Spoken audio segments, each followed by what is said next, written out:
Hi friends, welcome back. This is your rule. சரி வாங்க, நம்ம மல்லி சீரியலில் இப்போ போகிற அந்த சுவாரஸ்யமான விஷயத்தை பற்றி பேசுவோம். நம்மளோட இவங்க இருக்காங்க பார்த்தீங்களா, யாருன்னு கேட்டால் நிஷா. அவங்களுக்கு பயந்துட்டு விஜய் ஒரு பக்கம் டென்ஷனில் பதட்டத்தில் இருக்காருங்க வீட்டில். அதே மாதிரி தான் நடந்த மாதிரி தான் நடந்துச்சு. இப்போ கேட்டுக்கு வெளியே பார்த்தா புஷ்ஷுன்னு வந்து ஒரு மொட்டை கார் வந்து நிற்கிது. ஏன்டா இவ்வளோ வசதியான நிஷா கிட்ட கார் இல்லையா அப்படின்னு கேட்குறீங்களா?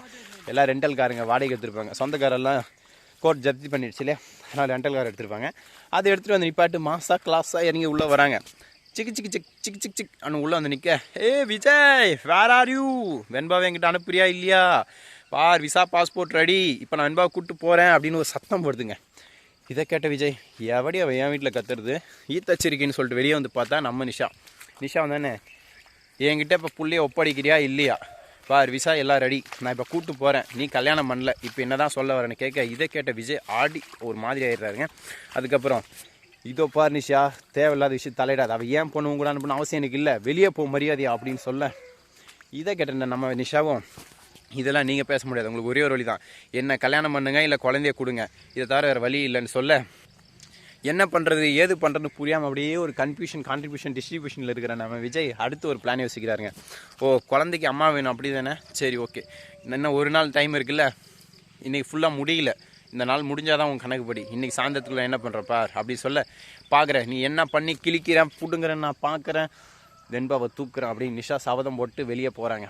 இதுக்கப்புறம் இதை பார்த்துட்டு இருந்த நம்மளோட குண்டு ஆண்டியும் ரஞ்சிதமாக வந்து விஜய்கிட்ட, விஜய் நீ யாரை கல்யாணம் பண்ணுற, ஒக்கா பொண்ணை தானே பண்ண போகிற, அவளை பண்ணிக்கிறது பேசாமல் இவளே பண்ணிக்கோங்க, ஒக்கா பொண்ணு, உன் பொண்ணை பாசமாக பார்த்துப்பா, இங்கேயே இருந்துருவா, நீ ஏன் வீணா யாரையோ கெஞ்சிட்டு இருக்க, அவளுக்கெல்லாம் நீ ஏன் பயப்படுற அப்படின்னு சொல்ல, இதை கேட்டோன்னே விஜய் என்ன பண்ணுறதுன்னு தெரியாமல் ஏற்கனவே தலைவலி, இந்த 2 தலைவலி வந்துச்சுன்னா மண்டை பிச்சுக்கிறாருங்க.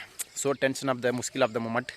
சரி, இதுக்கப்புறம் என்ன நடக்க போகுதுன்னு பார்த்தீங்கன்னா, அதுக்கப்புறம் விஜய் போயிட்டு ஒரு சேரில் உட்காந்துட்டு டிங் டிங் டிங் டிங் டிங் டிங் யோசிக்கிறார். என்னடா பிளான் பண்ணலாம் இப்படின்னு சொல்ல யோசிக்க அவருக்கு ஒரு ஸ்பார்க் ஆகுதுங்க. என்னென்னு பார்க்குறீங்க, வெண்பாவை பேசாமல் தத்து கொடுத்துட்டா வேறு யாருக்கு இல்லைங்க, அரவிந்துக்கும் மல்லிக்கும்.